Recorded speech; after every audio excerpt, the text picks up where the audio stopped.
Go down. Oh.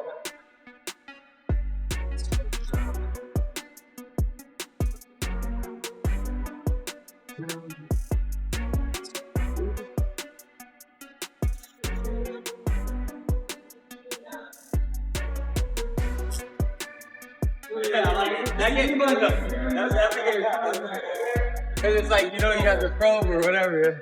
Something serious is happening inside Ryan Garcia's camp before the Mario Barrios fight, and it could change everything, so watch until the end because one key detail might decide how this fight plays out.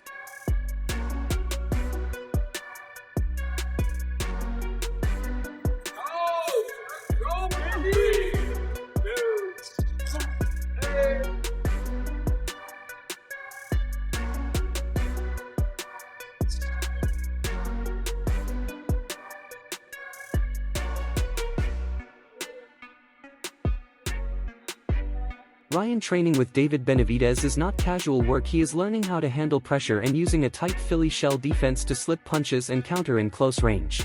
Now, let's talk about this footage where David Benavidez is throwing strikes at Ryan, and Ryan is trying to do the silly shell, trying to roll his shoulder and then return with an uppercut, just like we said in the war room.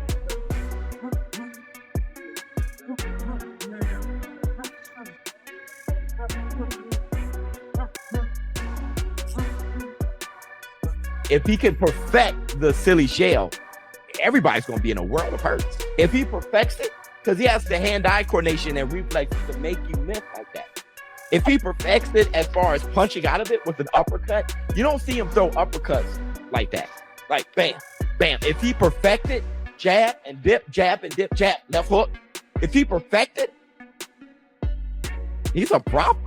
During a speed drill, Benavidez surprised everyone by matching Ryan's reactions, even with the size difference showing elite timing and sharp coordination.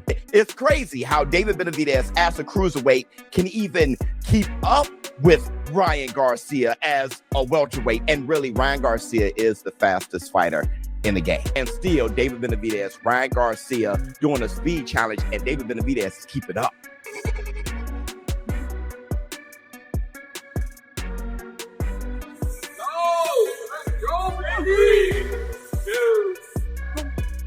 Training with someone who can push his pace and force him to think under pressure is perfect preparation for facing a tough and steady fighter like Barrios. Listen, Ryan Garcia is faster than David Benavidez, and he should be. And Ryan Garcia being as fast as he is, I just think it's more impressive to me that the Mexican monster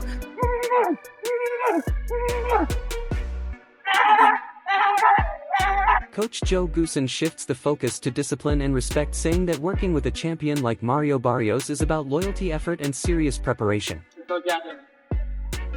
Oh.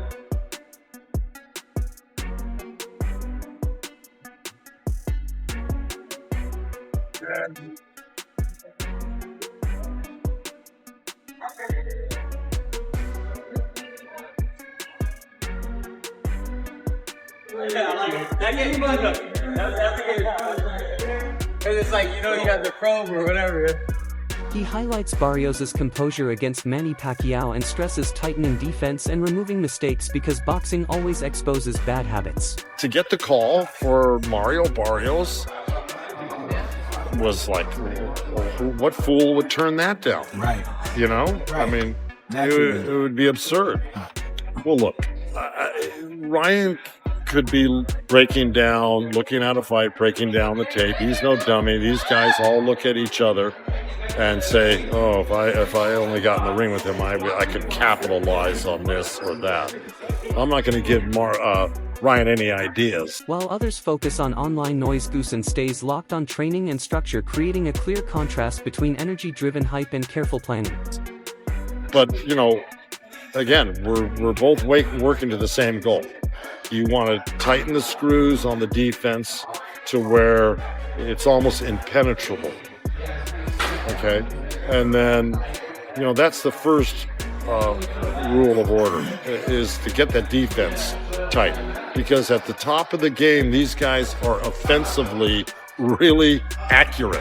Ryan's father Henry Garcia brings the talk to mindset and belief, pointing to past rivalries and stressing full mental focus for the Barrios fight. No matter how hard you work on it, sometimes you just get caught in the wrong spot, defensively. To put a final cap on it, Marcus, it's just that you try to limit the mistakes you make and limit the opportunities defensively that you give your opponent. You have to limit those to zero if you can do that.